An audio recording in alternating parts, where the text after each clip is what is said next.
Hello friends, good morning. Welcome to one day exam target. आप सभी की 6 बजे वाली करंट अफेयर क्लास स्टार्ट हो चुकी है, तो आप लोग जल्दी जल्दी से क्लास को ज्वाइन कीजिए। और यहाँ पर हम लोग देखेंगे बहुत ही इंपॉर्टेंट क्वेश्चन का कलेक्शन, बहुत ही इंपॉर्टेंट है, तो शुरू से लास्ट तक आप लोग वीडियो के साथ बने रहिएगा।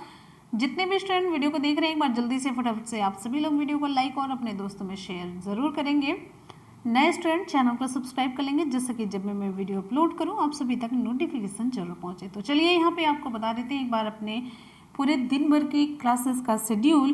तो वनडे एग्जाम टारगेट पर आपकी 3 क्लासेस चलती हैं। कौन कौन सी? मॉर्निंग में 6 बजे करंट अफेयर की चलती है, दोपहर की 3 बजे चलती है, और तीसरी क्लास चलती है रात के 8 बजे। तो ये तीनों क्लासेस आपकी अपने चैनल वनडे एग्जाम टारगेट पर कंटिन्यू चलती हैं, तो आप लोग इसे ज़रूर ज्वाइन कीजिएगा। चलते हैं आज के क्वेश्चन की तरफ। आज का क्वेश्चन आप सभी के लिए हाल ही में क्वेश्चन है, हाल ही में साल 2019 का अलेक्जेंडर डेल रिम्पल अवार्ड किसने जीता? विकल्प यहाँ पे सही हो जाता है आपका ऑप्शन ए, विनय बधवार। विनय बधवार भारतीय नौसेना जल सर्वेक्षण इंडियन नेवल हाइड्रोग्राफिक के मुख्य जल सर्वेक्षक हैं, हाइड्रोग्राफर हैं। क्या है? भारतीय नौसेना जल सर्वेक्षण के मुख्य जल सर्वेक्षक हैं वाइस एडमिरल विनय बधवार। इन्हें अलेक्जेंडर डेल रिम्पल अवार्ड 2019 से सम्मानित किया गया। उन्हें यह पुरस्कार क्यों मिला? उन्हें यह पुरस्कार भारतीय जल सर्वेक्षण और हिंद महासागर क्षेत्र में उनके उत्कृष्ट योगदान के लिए दिया गया। इस पुरस्कार को कौन देता है? इस पुरस्कार को यूके के रक्षा मंत्रालय के द्वारा दिया जाता है। और इस पुरस्कार में जो विजेता हुआ है, उस विजेता का चयन किसके द्वारा किया गया? तो UKHO के द्वारा, यूके हाइड्रोग्राफिक ऑफिस के मुख्य समिति के द्वारा दुनिया भर में किस काम के लिए दिया गया? हाइड्रोग्राफी, कार्टोग्राफी और नेविगेशन के मानकों को बढ़ाने के लिए ये दिया गया। अब यहाँ पे 3 वर्ड आ जाता है, हाइड्रोग्राफी, कार्टोग्राफी और नेविगेशन। हाइड्रोग्राफी एक प्रकार का ये विज्ञान है जब पृथ्वी पर पानी और उसके भंडार के मतलब नाप जोख का विवरण देते हैं। और ये विवरण मतलब जैसे नदी, झील, तालाब, समुद्र के आकार, गहराई, पानी की मात्रा, पानी के लेवल, इन सभी चीज़ों के बारे में नाप जोख करके विवरण देना, जिसका कि मुख्य उद्देश्य होता है नेविगेशन भी वर्ड है। नेविगेशन का मतलब जहाज और नाव का संचालन। इन सभी के लिए ये पुरस्कार दिया जाता है, जिसमें 2019 के लिए मिला है विनय बधवार को। ठीक है, अब यहाँ पे कुछ इंपॉर्टेंट फैक्ट जान लेते हैं। इंपॉर्टेंट फैक्ट में नौसेना प्रमुख कौन है? नौसेना प्रमुख हैं एडमिरल करमबीर सिंह। अगला क्वेश्चन आप सभी की स्क्रीन पर यहाँ पर देखिए, हाल ही में महामारी के मरीजों के लिए कोविड-19 महामारी के मरीजों के लिए रोबोट किसने विकसित किया? एक रोबोट विकसित किया गया है जिसका नाम है रेल बॉट।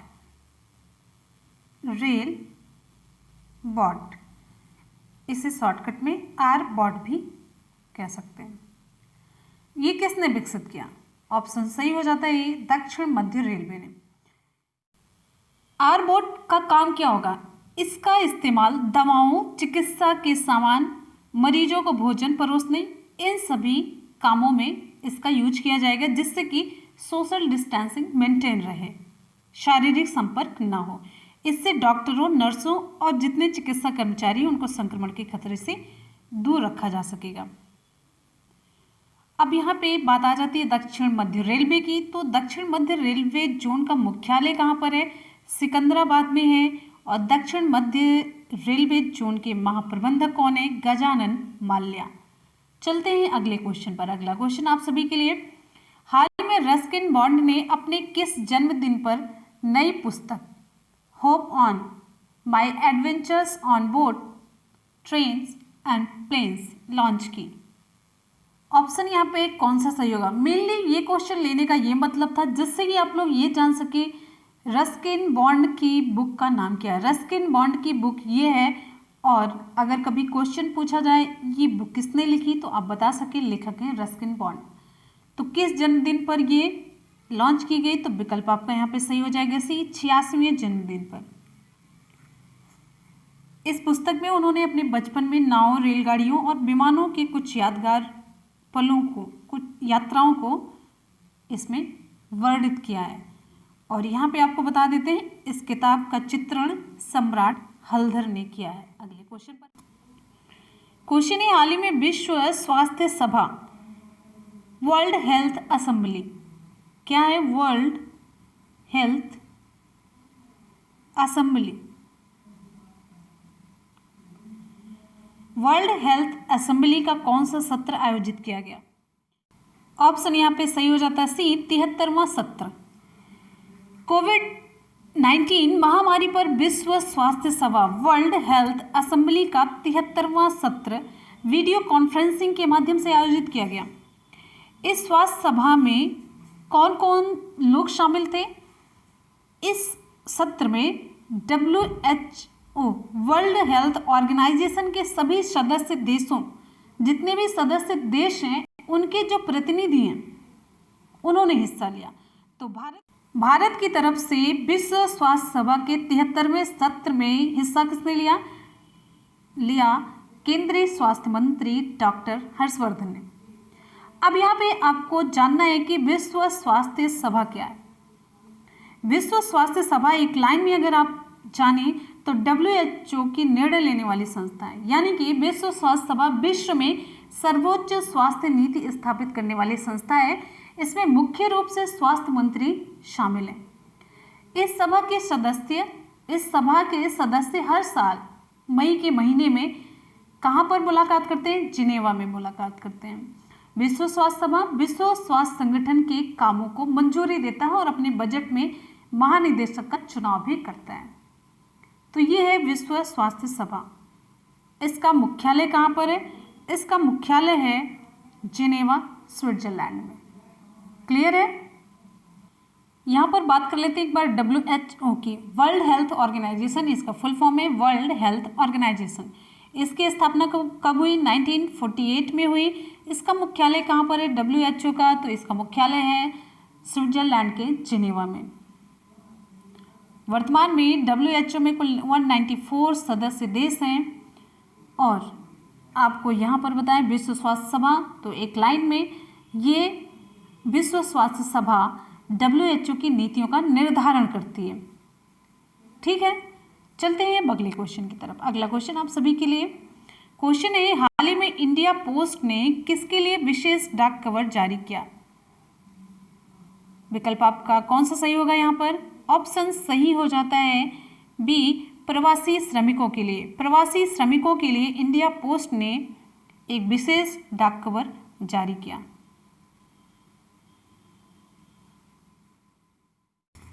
क्वेश्चन है, हाल ही में बायोडिग्रेडेबल मेटल इम्प्लांट किसके द्वारा विकसित किया गया, किसके द्वारा बनाया गया? विकल्प यहाँ पे आपका सही हो जाता है, कौन सा सही होगा? ऑप्शन सी, ए और बी दोनों, ARCI और STIMST के द्वारा ये बायोडिग्रेडेबल मेटल इम्प्लांट। अब यहाँ पे सबसे पहले जानिए बायोडिग्रेडेबल। मैंने आपको बताया है कि जो बायोडिग्रेडेबल होते हैं वो टूट करके ख़त्म हो जाते हैं, और जो नॉन बायोडिग्रेडेबल होते हैं, जैसे प्लास्टिक का मैंने एग्जांपल दिया आपको। प्लास्टिक, पॉलीथीन है, ये वातावरण में पड़ी रह जाती है और ऐसे ही पड़ी रह जाएगी कई सालों तक। लेकिन अगर हम जैविक खाद की बात करते हैं तो ये सूक्ष्म जीवों के द्वारा टूटकर छोटे छोटे पार्ट में होकर के फिर से ये ज़मीन में मिल जाता है। तो यहाँ पर अब हम देखते हैं ये क्वेश्चन में क्या मतलब है। बायोडिग्रेडेबल मेटल इम्प्लांट, इम्प्लांट का मतलब होता है शरीर में कोई अंग क्षतिग्रस्त हुआ रहता है तो उसकी जगह पर मेटल वगैरह लगाया जाता है। जैसे आप ऑर्थोपेडिक में देखेंगे अगर बोन फ्रैक्चर हो जाता है तो उसके सपोर्ट में स्टेनलेस स्टील, टाइटेनियम, इन सब का यूज होता है। तो अब यही विकसित किया गया है, ऐसा मेटल इम्प्लांट किया जाएगा। इम्प्लांट मतलब शरीर में डाला जाएगा, प्रत्यारोपित किया जाएगा, जो कि बायोडिग्रेडेबल होगा, आसानी से वो खत्म हो चुकेगा। अंग का एडजस्टमेंट होने के बाद एक फिक्स टाइम के बाद ये धीरे धीरे ये टूटने लगेगा, टूट करके खत्म हो जाएगा और शरीर को नुकसान भी नहीं होगा। तो ये विकसित किया गया, किसके द्वारा विकसित किया गया? ऑप्शन आपका सही हो जाता है सी, ए और बी दोनों। ए और बी दोनों कौन है?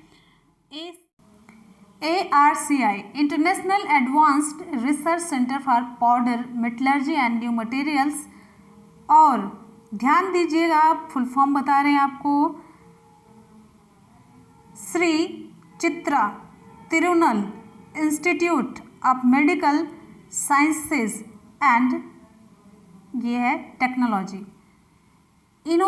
दोनों ने मिलकर के मानव शरीर में इस्तेमाल होने के लिए जो बायोडिग्रेडेबल धातु है उसका इम्प्लांट बनाया है। किससे बनाया है? लोहे और मैग्नीज से, आयरन और मैग्नीज से। ठीक है, ये मिश्र धातु विकसित किया जो बायोडिग्रेडेबल है। अब यहाँ पे आपको इम्पोर्टेंट फैक्ट ये बता देते हैं, ARCI का मुख्यालय कहाँ पर है? हैदराबाद, तेलंगाना में। ARCI के अध्यक्ष कौन है? डॉक्टर अनिल काकोडकर हैं। ARCI के निदेशक कौन है? डॉक्टर जी पद्मनाभम। अब बात कर लेते हैं यहाँ पर SCTIMST की। इसका मुख्यालय कहाँ पर है? तिरुवनंतपुरम, केरल में। इसके अध्यक्ष कौन है?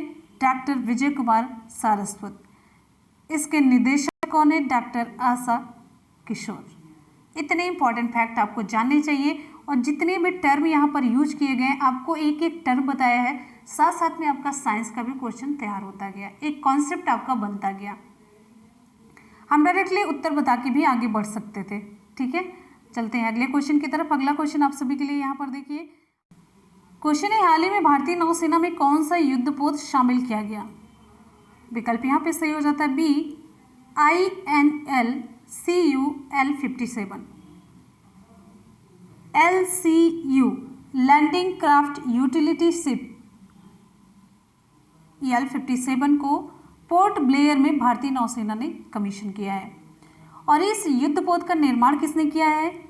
GRSE garden reach ship builders and engineers limited के द्वारा इसका निर्माण किया गया। और यहाँ पे आपको यहाँ पर एक इम्पॉर्टेंट फैक्ट बता देते हैं, नौसेना स्टाफ के प्रमुख कौन है? एडमिरल करमबीर सिंह है। नेक्स्ट क्वेश्चन है, हाल ही में अलीबाबा के सह संस्थापक ने किस बैंक से इस्तीफा देने का फैसला किया? विकल्प यहाँ पे सही हो जाता है बी, सॉफ्ट बैंक। अलीबाबा के सह संस्थापक कौन है? अलीबाबा के सह संस्थापक है जैक मा। जैक मा ने सॉफ्ट बैंक के निदेशक मंडल से इस्तीफा देने का फैसला किया है। बात आ जाती है यहाँ पर सॉफ्ट बैंक की, तो इससे रिलेटेड कुछ इंपॉर्टेंट फैक्ट। सॉफ्ट बैंक के CEO कौन है? Masayoshi Son. क्या नाम है? मासायोशी सोन। सॉफ्ट बैंक का मुख्यालय कहाँ पर है? मिनातो सिटी, टोक्यो, जापान में। सॉफ्ट बैंक की स्थापना कब हुई थी? 3 सितंबर 1981 में। चलते हैं अगले क्वेश्चन की तरफ। अगला क्वेश्चन है, और आपको यहाँ पर बता दें, सॉफ्ट बैंक ग्रुप के निदेशक मंडल में 11 निदेशक शामिल हैं। क्वेश्चन है आप सभी की स्क्रीन पर, हाल ही में भारत ने फिलिस्तीनी शरणार्थियों की सहायता के लिए कितनी राशि प्रदान की? विकल्प यहाँ पे सही हो जाता है आपका सी, $2 मिलियन। भारत ने फिलिस्तीनी शरणार्थियों की सहायता के लिए UNRWA को $2 मिलियन की सहायता राशि प्रदान की कि फिलिस्तीनी शरणार्थियों की मदद हो सके। किसके लिए? कोरोना वायरस के संकट की परिस्थिति के दौरान उनके स्वास्थ्य और शिक्षा संबंधी प्रमुख कार्यक्रमों और सेवाओं के लिए ये सहायता राशि भारत के द्वारा UNRWA को प्रदान की गई। UNRWA क्या है? United Nations relief and works agency. क्या है इसका फुल फॉर्म? देख लीजिए, United Nations relief and works agency. ठीक है, इसे प्रदान किए कि किसने इसे दिया है? फिलिस्तीन में भारत के प्रतिनिधि सुनील कुमार के द्वारा संयुक्त राष्ट्र एजेंसी को ये सहायता राशि प्रदान की गई। और ये यहाँ पर UNRWA इसका क्या काम है? ये उन फिलिस्तीनियों लोगों के कल्याण के लिए कार्य करता है जो 1948 में युद्ध के दौरान अपने घर छोड़कर चले गए थे या जिन्हें घरों से बाहर निकाल दिया गया था। तो इसी को UNRWA को ये सहायता दी गई किसके द्वारा? भारत के द्वारा। और किसने दिया? फिलिस्तीन में भारत के प्रतिनिधि सुनील कुमार ने दिया। अब यहाँ पे एक बात आ जाती है, संयुक्त राष्ट्र राहत और निर्माण एजेंसी UNRWA, इसका मुख्यालय कहाँ पर है? जॉर्डन के अम्मान में है।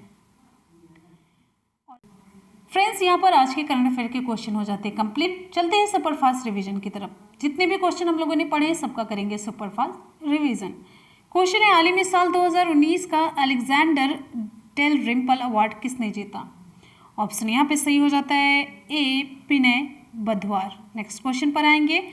हाल ही में कोविड-19 महामारी के मरीजों के लिए रेलबॉट, एक रोबोट बनाया गया, वो किसने विकसित किया? रेलबॉट रोबोट किसके द्वारा विकसित किया गया? तो ऑप्शन आपका ये सही होगा, दक्षिण मध्य रेलवे के द्वारा। अगला क्वेश्चन है, हाल ही में रस्किन बॉन्ड ने अपने किस जन्मदिन पर नई book hop on my adventures on boats trains and planes launch की? ऑप्शन यहाँ पे सही हो जाता है सी, 86वें जन्मदिन पर। अभी मैंने आपको मई में 2 बुक बताई है, एक है वुहान डायरी, दूसरी है विजयांत एट कारगिल। दोनों बुक के राइटर आप कमेंट सेक्शन में लिखेंगे। बिल्कुल जितने भी हम क्वेश्चन पूछें आप सभी रिप्लाई करेंगे। अगले क्वेश्चन पर आएंगे। अगला क्वेश्चन, हाल ही में विश्व स्वास्थ्य सभा का कौन सा सत्र आयोजित किया गया? ऑप्शन सही हो जाता है सी, 73वां सत्र। नेक्स्ट क्वेश्चन, हाल ही में इंडिया पोस्ट ने किसके लिए विशेष डाक कवर जारी किया? ऑप्शन बी, प्रवासी श्रमिकों के लिए। नेक्स्ट क्वेश्चन है, हाल ही में बायोडिग्रेडेबल मेटल इम्प्लांट किसके द्वारा बनाया गया? आपको मैंने डिटेल में इसके बारे में बताया। क्वेश्चन है, हाल ही में भारतीय नौसेना में कौन सा युद्धपोत शामिल किया गया? ऑप्शन यहाँ पे सही हो जाता है बी, L57। नेक्स्ट है क्वेश्चन है, अलीबाबा के सह संस्थापक ने किस बैंक से इस्तीफा देने का फैसला किया? ऑप्शन यहाँ पे सही हो जाता है B, SoftBank. Next question हमारा है, हाल ही में भारत ने फिलिस्तीनी शरणार्थियों के सहायता के लिए कितनी राशि प्रदान की? Option C, $2 million. तो फ्रेंड्स, यहाँ पर आज के क्वेश्चन का सुपरफास्ट रिवीजन भी हो जाता है कंप्लीट। अब कल के क्वेश्चन का भी टेस्ट देने के लिए आप लोग तैयार हो जाइए। कल का क्वेश्चन स्टार्ट होता है, हाल ही में किस सरकार ने चरण पादुका अभियान शुरू किया? ऑप्शन ए, लॉकडाउन के बाद शुरू होने वाला दुनिया का पहला खेल इवेंट बना। ऑप्शन यहाँ पे सही हो जाता है सी, इसका पूरा नाम आपको बताना है। नेक्स्ट क्वेश्चन है, हाल ही में किस राज्य में हैक कार्यक्रम शुरू किया गया? Option A, Karnataka. Next question, अगला क्वेश्चन है, हाल ही में कौन सा बैंक वीडियो के जरिए KYC नो योर कस्टमर स्वीकार करने वाला देश का पहला बैंक बना? ऑप्शन यहाँ पे सही हो जाता है बी, कोटक महिंद्रा। अगला क्वेश्चन है, हाल ही में विश्व मधुमक्खी दिवस कब मनाया गया? हाल ही में विश्व मधुमक्खी दिवस कब मनाया गया? विकल्प यहाँ पे आपका कौन सा सही होगा? विकल्प सही हो जाता है ए, 20 मई। अगला क्वेश्चन है, हाल ही में टॉम थाविन ने अपने प्रधानमंत्री पद से इस्तीफा दे दिया, वे किस देश के प्रधानमंत्री थे? Option A, Lesotho.